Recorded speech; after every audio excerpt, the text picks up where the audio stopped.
Alrighty, folks, let's get into it, shall we? I'm so pumped. Let me pop over here so y'all can see me. Welcome back to Adobe Live. My name is VooDoo Val, and I'm going to be teaching challenge number 5 of this round of challenges. I'm super excited. I am doing these challenges for just a week. I know some of you folks in the live chat watching the live show were asking about cosplay day. There is no cosplay day this time. It takes a lot of effort to put these costumes together, and I did just teach at DCC recently, so I did not have another costume, but that's okay because I did come prepared, at least with the challenge. We're going to be diving into some repeating patterns today, which I think is going to be super fun. Repeating patterns, we're going to be altering some shapes and things that I've prepared for you in the starter file. We're going to be designing in the pattern preview mode, which is magical, let me tell you, super magical. I'm going to be taking some suggestions from the chat if you folks would like to participate, and if you'd like to create some patterns of your own, definitely check out the description below where you can download the starter file and work along with me. I see familiar faces in the chat this morning. I see Frank, Umacorn. I think I spotted a Terry White. Terry, it's good to see you, my friend. Thank you so much for sticking around, hanging out. Llama Mama, the gal with the name. Where is Steve? Is the man with the name in here? Steve, it's good to see you. General Kenobi, hello there. It's good to see you, my friend. Ted, Sam, Ray, Anki, all of my wonderful friends are hanging out in the chat today. It's good to see you folks. But yeah, why don't you folks download the starter file and we will dive into it. This is what our challenge looks like for today. As you can see, repeating patterns, challenge 5, create some chunky, colorful design elements with shapes, brushes, and clipping masks. Arrange your design elements and create multiple repeating pattern swatches. So this is really great. I'm going to show you how to import patterns into your patterns panel so that you can access them, but we're also going to be working to create tileable patterns. Yeah, make sure, hopefully you folks can see me. I think we had a little hiccup there. But yeah, so we're going to dive into it. You will see in your info panel, if we just hide, I'm going to hide all of our text and things because we don't need our text for today. So I will just go ahead and group those and turn it off. I'll Control D to deselect my my panel there. So we've got this interesting little asset here which we can utilize. I'm going to be creating some stuff from scratch, but we are going to be working with this at first. So I'm going to do some pretty cool shapes and things, just going to start arranging some stuff in our pattern view, and if you folks would like to shout out some colors, shout out some objects, shout out some shapes, let me know because I would love to create with you folks on the fly as well. So I'm going to go ahead and we'll design right now with the background on, but we are going to be turning this off to create our pattern. So I'll go ahead and what I'm going to do first of all is I'm going to snag my magic wand tool and I'm going to start selecting some of these, and I can right click and say, actually want to make sure that I'm on a different selection tool. Right click and say layer via cut. So layer via cut and layer via copy are some of my favorite features in Photoshop. They're very simple. They're maybe not super intricate, but it is really useful when it comes to separating portions of images out and putting it on its own layer. So now I have this selected and moved around, which is great if you are going to be doing something like we're doing today, creating patterns, if you're going to be doing something like making animations or creating modular items that you want to be separated. It's a very quick way to put things on their own layers and separate it out, just very convenient. But I can come in and we are just with our magic wand, I'm just gonna kind of separate these things out, grab myself a few little elements. Let's go ahead and layer via cut. And I mean, you could also do layer via copy with this just to kind of create, so you can keep your original image. And what I may actually do is grab some of these. I'm going to hide them as I grab them so that I don't click and cut areas that are already on their own layer, just to keep everything organized. Let's go ahead and do layer via cut with this one. We'll hide that. Let's go ahead and do layer via cut with this guy. I guess I don't have to switch because layer via cut is still here. It's just lower and I didn't see it. And then we'll do this last one as well, layer via cut. So now we have all of these images on their own layers, and what I'm going to do is actually duplicate these, and I will control, so I just selected all of them by holding shift and clicking the top and bottommost layer I want to select. And then with them also selected, I'm going to control E to merge selected, or command E if you're working on a Mac will do that. So now I have a version where it's just our shape, like so, and then I have all of them separated out on their own layers. And what we're going to do is start to tile these around, but we definitely want to enter into our preview mode. So I'm going to come up and go to View and Pattern Preview, and say OK. Now this is what we get. You can zoom in and out. I'm just zooming with control and then the plus and minus buttons so that you can zoom in and out infinitely, and really see what this pattern looks like and how all the different pieces interact with itself. My background is not tileable, which gives us a kind of a weird vibe here. So what I'm going to do is I'm going to hide my background. And I'm going to Control Shift in or Command Shift in if you're working on a Mac with us today. And I'm going to just paint bucket in a color. And I might actually, let's go ahead and unhide this. I'm going to snag one of these green colors. Maybe we'll snag the blue color. And then I guess we don't have to hide that if we're going to paint bucket in something, and just go ahead and fill that. So now we can really see exactly what we're working with.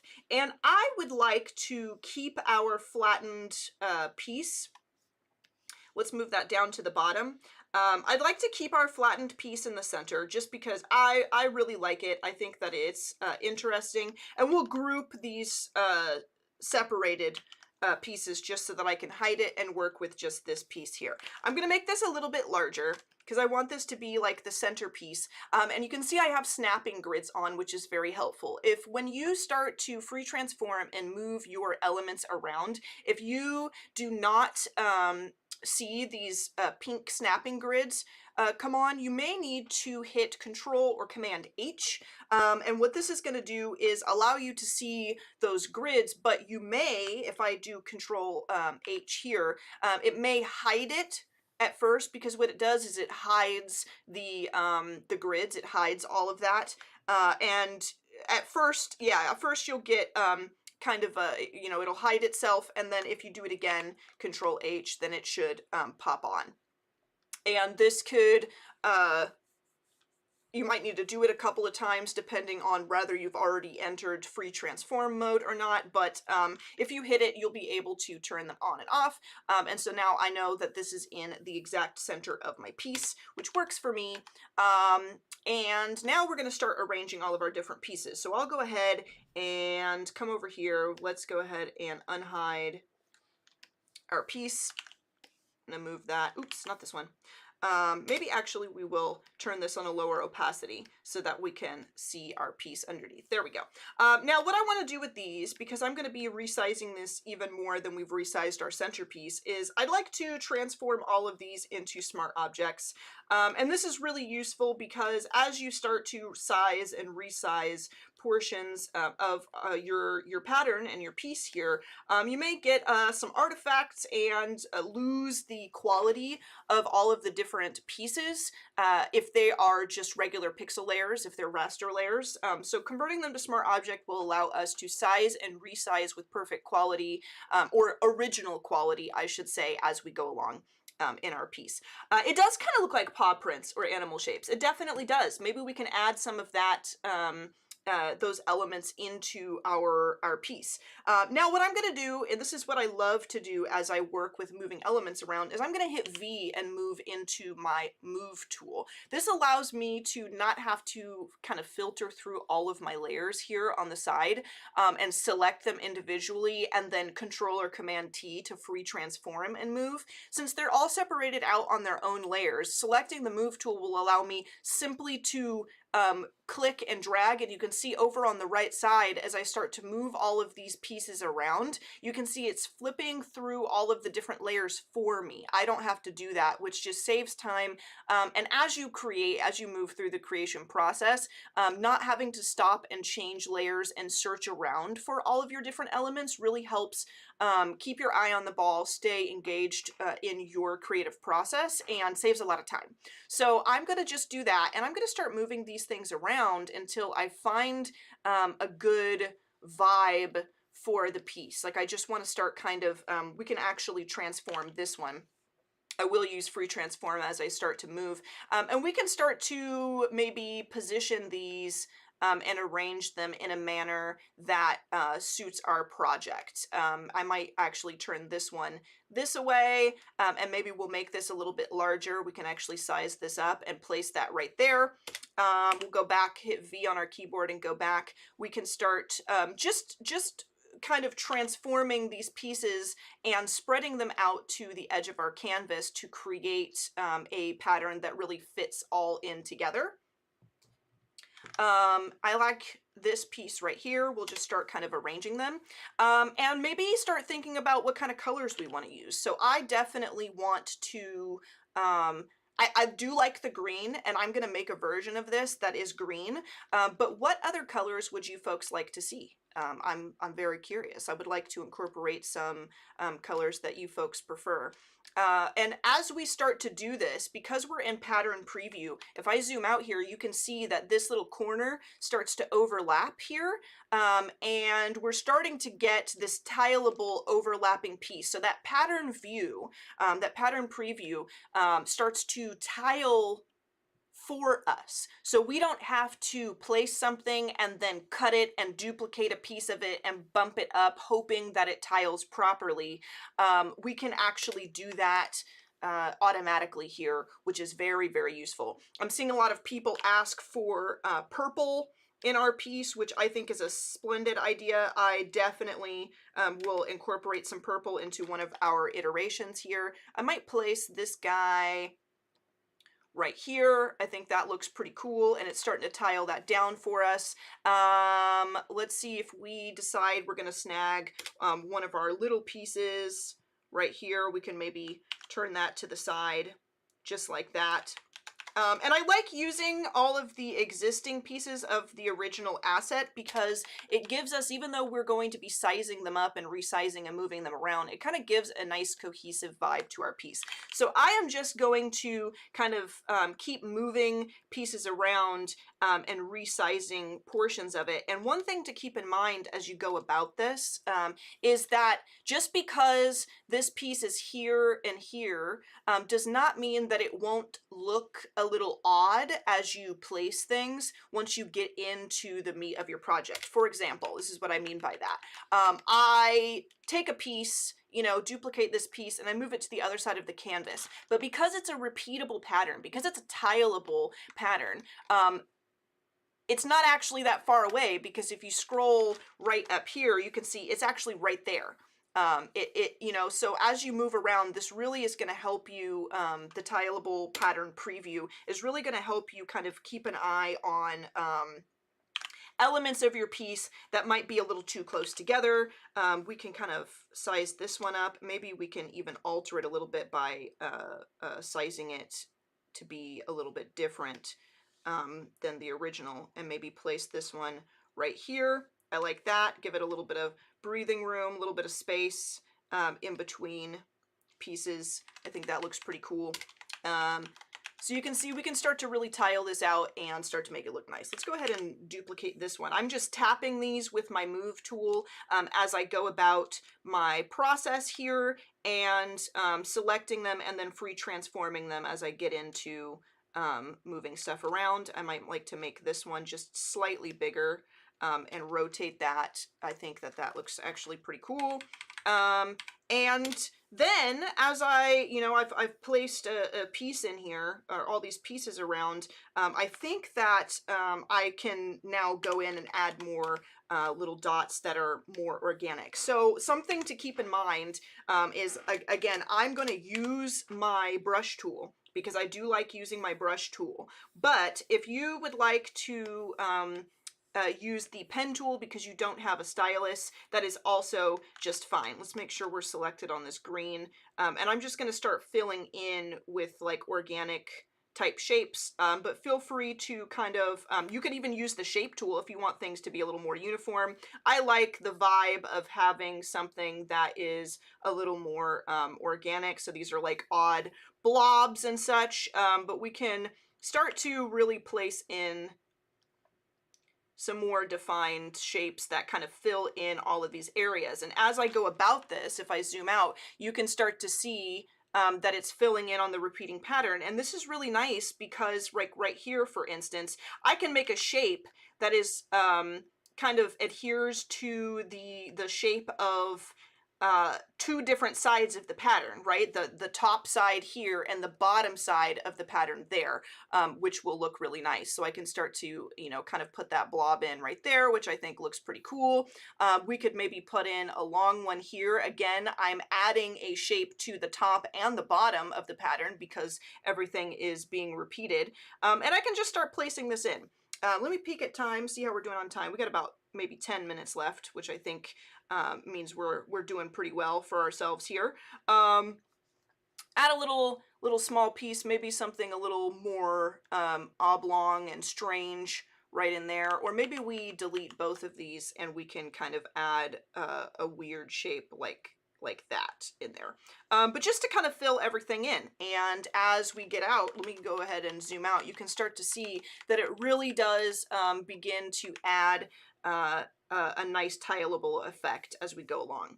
I'm going to add kind of a triangular one here. I saw folks in chat saying purple, so we're going to come in with some purple. I also think something that would work well with the colors we have is like adding some green, keeping our green here, but then also maybe adding in some orange. I think some orange would be good.